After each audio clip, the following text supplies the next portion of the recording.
ദൈവത്തിൻ്റെ തിരുനാമത്തിന് മഹത്വമുണ്ടാകട്ടെ. കർത്താൽ പ്രിയ സഹോദരങ്ങളെ, വേൾഡ് ടു വേൾഡ് ടെലിവിഷൻ്റെ ആഭിമുഖ്യത്തിൽ നടത്തപ്പെടുന്ന ബൈബിൾ ക്രൗൺ പ്രതിദിന പ്രശ്നോത്തരിയിലേക്ക് നിങ്ങളെല്ലാവരെയും കർത്തൃനാമത്തിൽ സ്വാഗതം ചെയ്യുന്നു.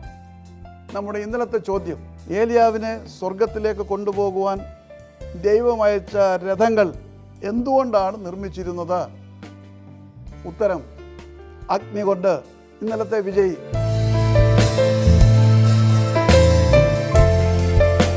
ഇന്നത്തെ ചോദ്യം, യോന മത്സ്യത്തിൻ്റെ വയറ്റിൽ വെച്ച് എന്ത് ചെയ്തുകൊണ്ടിരുന്നു? ചോദ്യം ഞാൻ ആവർത്തിക്കുകയാണ്. യോന മത്സ്യത്തിൻ്റെ വയറ്റിൽ വെച്ച് എന്ത് ചെയ്തുകൊണ്ടിരുന്നു? വേഗത്തിൽ ഉത്തരം അറിയിക്കുക, സമ്മാനം നേടുക. ദൈവം നമ്മെ അനുഗ്രഹിക്കട്ടെ. താഴെ കൊടുത്തിരിക്കുന്ന വാട്സാപ്പ് നമ്പറിൽ നിങ്ങളുടെ ഉത്തരങ്ങൾ അയയ്ക്കുക.